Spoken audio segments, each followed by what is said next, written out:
and welcome to some reminiscences about Perth Festival of the Arts, which will be 50 years old this May.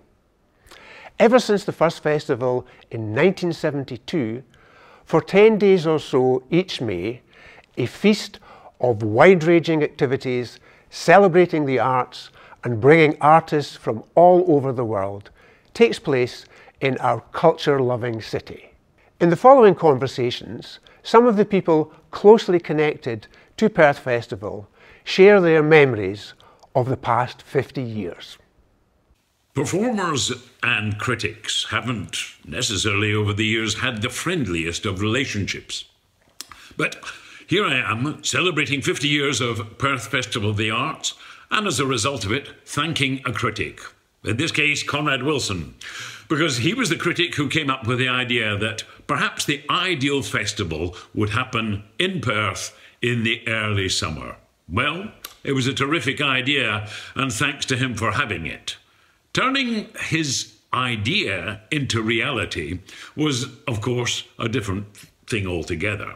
It required a great deal of imagination, a great deal of energy, maybe a little bit of luck, but also a great deal of determination and hard work. And for that, I think it's worthwhile thanking the people that I would call the founding fathers of Perth Festival of the Arts, people who were around 50 years ago.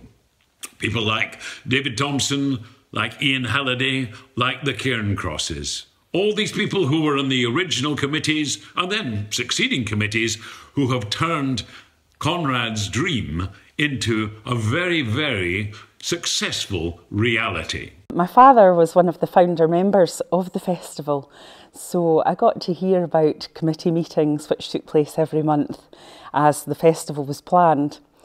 So in 1972, I would have been 6 years old when the first festival took place. And that was a big deal for a young girl to go along to concerts. Of course, it was perhaps only 1 or 2 evenings throughout the duration of the festival. And it was really exciting looking forward to knowing what was happening each year and to going along. Well, I was there at the very beginning as a member of the audience, and also, I have to confess, as a part-time courier music critic. Yes, there was so much going on that Bill Webster, who was with the Courier at that time, he couldn't cover everything. So he said to me, would you mind covering the odd orchestral concert and writing a little byline for tomorrow's Courier? That, ladies and gentlemen, was my one and only outing as a music critic. But then, 2 years later, I was back as a performer. In this case, in 1974, this was Perth in Concert. And I remember it was a great evening with the Orchestral Society, the Madrigal Society, the Choral Society, and a bloke called Donald McAlpine, who was there singing the learned judge in the trial by jury, which was put on by the Amateur Operatic Society and also the Cathedral Operatic Society. Well, I was singing, as I say, the learned judge. I'm still singing the learned judge, so maybe my career hasn't progressed that much in the last 48 years. But it was a marvellous evening and a great chance to look back on some great Perth performers. I remember there 48 years ago, John Ritchie, John Corbett, these great names from Perth music at that time. So in those days, of course, the committee, they were all volunteers, and they fitted the planning of the committee around their own jobs and lives. Dad was responsible for the Art Mart down in Tay Street, which took place, and of course in those days we had the old railings along the river. So usually about 6:30 on a Saturday morning, Dad and I would set off in advance of the art exhibition and go and mark out people's allocated slots using chalk on the pavement. So that was, again, difficult for a young girl to get out of bed just so early in the morning. People would arrive, they loved it, they came, they brought their families, their dogs, they had picnics, and in those days you could reverse up to the pavement and open your boots. So it was a very sociable time, and people came from all over the country, all over Scotland, to participate and to view the art exhibition. Well, my introduction to the Perth Festival Executive was via the Friends of the Perth Festival. I had been so impressed in the 70s at the excitement of so many wonderful musical performances as there were, because in these days the festival was basically classical music, which was right up my street. And I joined the Friends of the Perth Festival and was with them for a number of years because they were so supportive of the festival, both in fundraising and in their the selling of tickets, basically. So the Friends of the Festival are a wonderful group of supporters.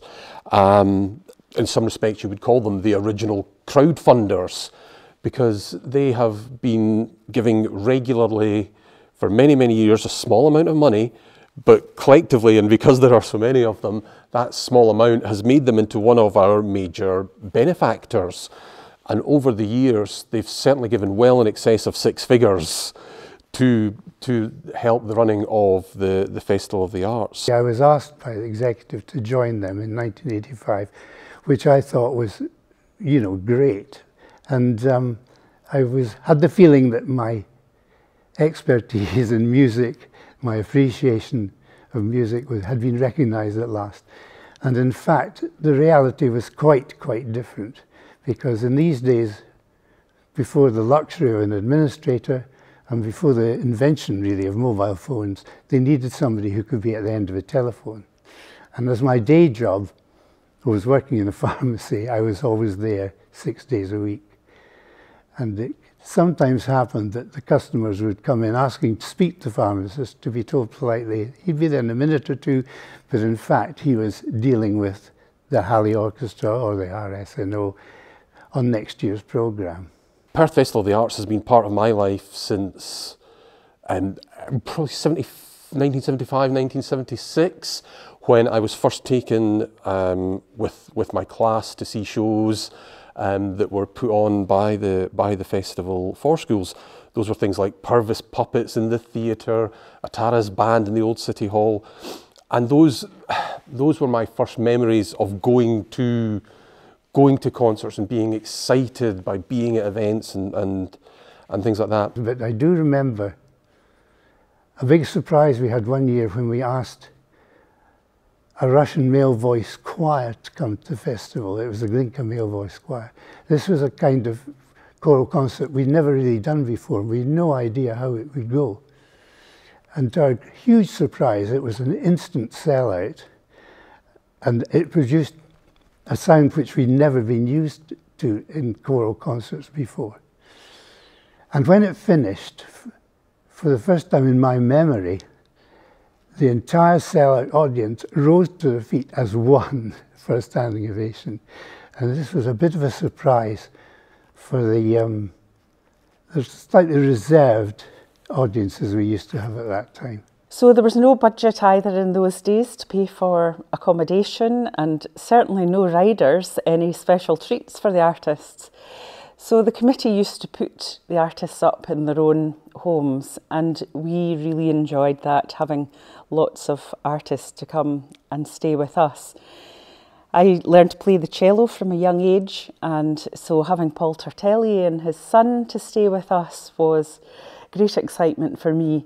So you can imagine a few years later, as a teenager, having Julian Lloyd Webber. It was very relaxed when people came to stay with us, and I would run home from school because I knew there was always somebody willing to play table tennis, and I think the artists liked that as well. Rather than being in a hotel, they could be outside or get to know the family and have a little bit of fun. A very important part of the festival was when we had a relationship with John Curry, because at the time he was considered Scotland's choir master, basically. He had his own John Curry singers. He had worked with the SNO and brought them up to an international standard, the singers with them. And then he also succeeded the very famous Arthur Oldham with the Edinburgh Festival Chorus. So he was very well qualified to form the Perth Festival Chorus for us, which he did. And they gave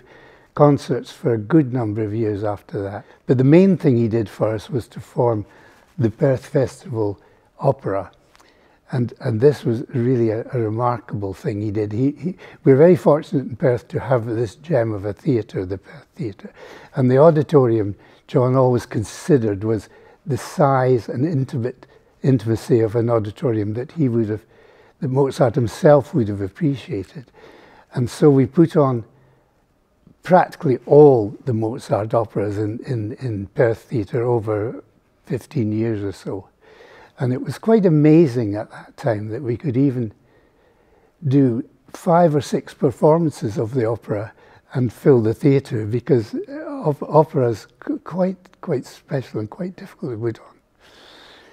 And successful as his Mozart operas were, he will probably always be remembered for the church parables he did by Benjamin Britten, which he put on in St. John's Church.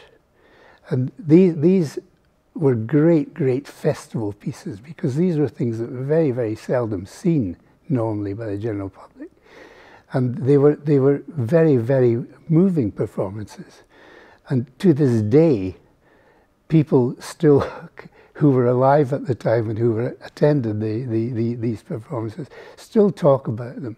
So he really did make a substantial contribution to our festival over these 15 or so years. Another fond memory is the art exhibition, which took place each year in the art gallery. Dad was also responsible for that, and Mum very kindly put on a lunch for the committee who were involved and for the visiting artist. Quite sad reflecting back, because most of the people who attended that lunch are sadly no longer with us and able to enjoy this, the 50th festival. Dorothea, Dowager Countess of Mansfield, was the first president of Perth Festival. David Thompson, who was the chairman, and of course our much loved Ian and Maggie-Ann Halliday. As soon as I got the chance to take up an instrument at secondary school, I did, and became involved in the Perth Youth Orchestra and other instrumental groups, which opened up another festival opportunity for me, allowing me to perform at lunchtime concerts. And in one very memorable year, Perthshire Youth Brass, as we were at the time, performed with Malcolm Arnold, the composer, when he came as composer in residence to the festival, and we performed one of his major works for band and youth choir. Love and Marriage was an operatic evening with myself, with Linda Ormiston, with John Eildon, and conducted by Wyn Davis. Why do I look back on it with satisfaction? Well, it's an artistic satisfaction, in actual fact, because we commissioned for the festival in 1995 a contemporary opera, or contemporary scenes, if you like. These were done by the Scottish composer Alistair Nicholson to words by Janice Galloway. And hats off to Perth Festival of the Arts for running with it, commissioning the opera, and I must say, I suppose not everybody in the audience on that occasion would rush to embrace contemporary opera, but it just showed that the Festival of the Arts, it wasn't conservative in its outlook, and I look back on it, as I say, with a great deal of satisfaction that we were able to put on, along with Walton's Bear, this Love and Marriage, and it gave an outing to a very distinguished Scottish composer. I also remember fondly the bar in the festival, and the friends were able to use that before the concerts, and very often going in and meeting friends for a drink or having dinner before the show, and of course drinks at the interval, and then going up and meeting people afterwards.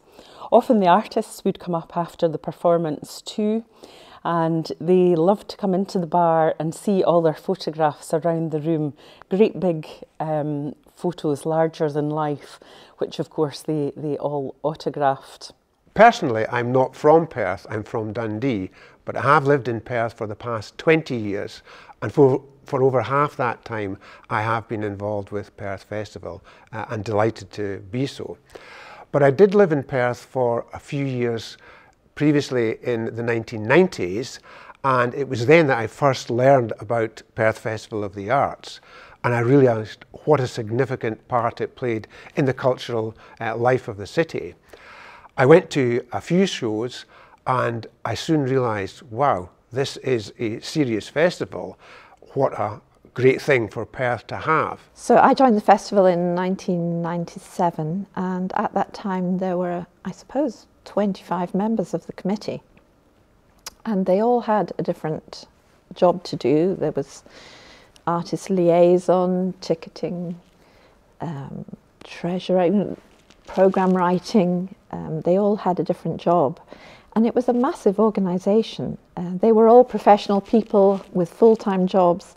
And as the festival grew, it got to the point where really it was too much for everybody to have a full-time job and organise the festival. And so they came to the decision that they needed some help. The committee had already decided that it was time to broaden the range of the festival and bring in other art forms. Classical music and opera had always been the core of the festival, and the idea was to bring in other genres, jazz, folk, art, dance, theatre, to bring in a younger audience and a broader audience. So at this time we decided to book higher profile artists, bigger names, and we had a series of big name bookings such as Kiri Takano with the Scottish Chamber Orchestra and Leslie Garrett. These concerts sold out straight away and also attracted new sponsorship into the festival. So this was very encouraging for us. Other names at that time that I recall were Joan Trading and Paul Merton coming to the festival, but also our relationship started with Jules Holland and his rhythm and blues band. They came first, I think, in 1998 and still come to this day bringing special artists with them, and it's really a highlight of the festival every year. And I particularly remember going along to the city halls to see Jules Holland. Now, Jules is a regular visitor to the Perth Festival and is coming back again, I'm delighted to say, in May. But this was the first time that he had visited, and it took place in the city halls, and the place was absolutely rocking. It was an amazing evening. Everybody was thoroughly enjoying themselves, including Jules and his big band, and they put on a wonderful show. The place was absolutely rocking. Now, I'm not usually one to get up and start dancing in the aisles, but the atmosphere just completely overtook me along with the rest of the audience, and there we were having a fantastic time. And I just thought to myself, what a fantastic festival this is. Another innovation that was introduced at that time was the Arte Marquee, which was a large tented structure which was placed in the High Street initially, and it was packed full of Scottish contemporary art, and it was free to the public and accessible to all, and it was right in the street, and it continues to this day and is a wonderful event organised by Hugh Goring. So the arrival of Perth Concert Hall brought a lot of changes to the festival. I think one of the big things which it did was it increased levels of professionalism, both front of house and backstage. And what that did was it allowed us, those facilities allowed us then to increase the type of acts that we could book. We could book rock and roll acts who we would never have been able to put on in the old City Hall because their technical requirements were just too large. And the space itself was also so versatile that it allowed us to experiment with different things, and it opened up the festival to a much wider audience. Of course, there are very many highlights of my time at the festival, working with artists from all over the world. But for me, the one that stands out most of all is a concert with Van Morrison. It was a very detailed contract and rider, and we did everything to the T. And the concert itself went off without a hitch. It was a sold-out event, fantastic atmosphere, brought me to tears. But it had the added frisson of me having to persuade Dundee Airport to stay open for an extra 30 minutes to allow his jet to fly to Belfast that night. So a wonderful night. I shall never forget it. festival memories was the closing concert of the 2007 festival, when Bryn Terfel came to sing with the Scottish Chamber Orchestra. It's a concert we had tried to put on for a couple of years, but Bryn's diary was so incredibly busy at that point. He was all over the world singing in major opera houses, and we just had one of those very lucky times when diaries aligned, and Bryn accepted our offer to come and sing. I think it also helped that we were able to arrange golf on the old course for him when he was in Scotland. But when he came to the hall, it was just one of those magnificent evenings. He sang a beautiful programme of light classical opera, but was so giving and so generous. And I think at one point he made himself a sort of a permanent friend of Perth when he said from the stage that he'd like to take Perth Concert Hall away with him, so I'd box it up, take it away with him, and sing in it everywhere he went. But it was just an astonishing and remarkable evening, and one that we were so lucky, and as a festival we were so proud that we were able to put on and give Perth the starriest opera singer in the world at that time a chance to perform on the stage here. I think we've been coming for just over 15 years. I seem to remember probably the first concert was in 2007, and we brought music to you of ranging from Arvo Pärt and Chesnikoff way back to the likes of William Byrd, Allegri and Shepherd. Fantastic times every time we appear in Perth. St John's Kig is a gorgeous venue. We've done most of our concerts there, of course, and it's just been absolutely brilliant. And the audience is wonderful. So many smiling faces, so many people that remember us from a year or two before we go. And of course, for us, not only tea beforehand in the square, but actually afterwards in Café Taboo, one of our favourite restaurants. What makes a good festival, or what makes a festival survive? In the case of Perth, I think there are two reasons. One, know your audience. And two, if you've got a good template, stick with it. If we look at the festival now, roughly 10 days. That's not so different from where it was 50 years ago. But that doesn't mean that it's in any way either conservative or lacking in imagination. There have been an enormous range of performances over the years. From opera, certainly, to big orchestral concerts, to big stars like Dame Kiri coming along, but also comedy, drama, the visual arts, and the support of local artists, which I think is very important, and particularly the youth, because then the young performers will get an idea of what it's like to perform, and hopefully they will then turn that imagination that they have into a career later on. A highlight for me in my first year as administrator was Lewis Capaldi at Perth Concert Hall. We booked Lewis just before his first album launched and went straight in at #1. The concert was an immediate sellout, and it brought a much younger audience to the festival, and that's something we're really passionate about developing. We have a service the first Sunday of the festival every year, and at the festival Perth Youth Orchestra perform. And I remember the first time going down to the front row of the Kirk and seeing the orchestra really thoroughly enjoying themselves playing for us, and what a delight it was. And that typifies what Perth Festival is about. It's not just the big shows and the international artists, but the community involvement and the involvement of young people in particular. One of the new developments of the festival in recent years has been programming the rising stars in music in Scotland, giving younger emerging artists across a range of genres a festival platform. We've held gigs in a nightclub, in the studio here in Perth Theatre, and last year we launched a brand new national music series called Scotland Trending. This year we're taking Scotland Trending to a live stage through a 2-day festival weekend in the city centre, where people can enjoy live music from up-and-coming rock bands and singer-songwriters. I think from its humble beginnings, the festival has developed into a gem within the Scottish cultural calendar, and people I know travel from all over Scotland and sometimes further afield to come to events. The diversity of audience that it attracts now, there's something for everybody, and also having originally been very orchestral and opera minded, there are now events for children. There were films at one point and all sorts of shows covering all elements of the arts, which I think is fantastic because it's now encouraging young people into the arts and to study music. Having been involved with Perth Festival of the Arts and having a seat on the board since 1998,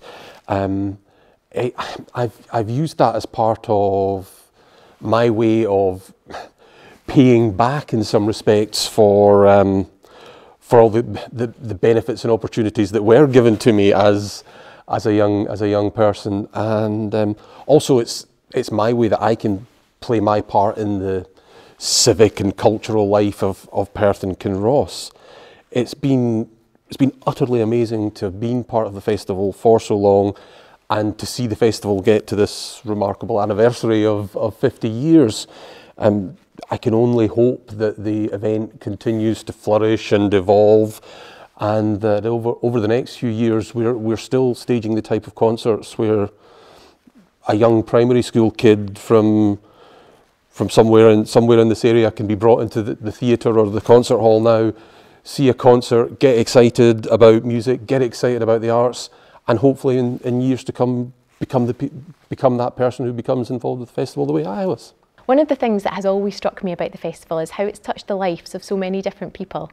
I have friends like me who performed at the festival as a child, and we still have really fond memories. I meet established professional musicians from Perth who remember that opportunity that the festival gave them in the early stages of their career. And I meet people who've enjoyed decades of concerts and they're now into their 80s and still going strong as audience members. It's a privilege to be part of this organisation that's creating such joyful and lasting memories for people. Fast forward now to about 4 years ago, and here we have the byline in a national newspaper where it says, "The redoubtable Scottish baritone will give a farewell recital." Well, it was a great deal of fun, hopefully for the audience as well as for me. I was joined on that occasion by two artists from Perth, Scott Mitchell, and also Rowan Hellier, who I'm delighted to see is back at the festival this year for the 50th celebration, as well, of course, as that interloper from Motherwell, Linda Ormiston. It was a great evening of nostalgia, a chance to thank in public the people who helped and inspired me when I was starting off as a young performer. I should be in Perth at the 50th festival, but as I say, it was the first date, the first farewell tour, and yeah, come May, I'm still working. In this case, doing the, shall we say, elderly men, which isn't a problem nowadays, in La Bohème.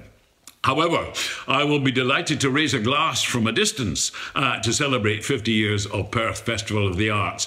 And once I finally retire, I'm not saying when, I of course will look forward to being part of an audience at yet another successful Perth Festival of the Arts. It's been a huge privilege to work on the festival. It's been 20 years of my working life, and I absolutely loved it. The opportunity to work with artists from all over the world of such high calibre really was unbelievable. But for me also, the camaraderie of working with my colleagues in the festival committee, the late nights in the Royal George Hotel planning the event, really it's been a wonderful experience and a very special part of my life.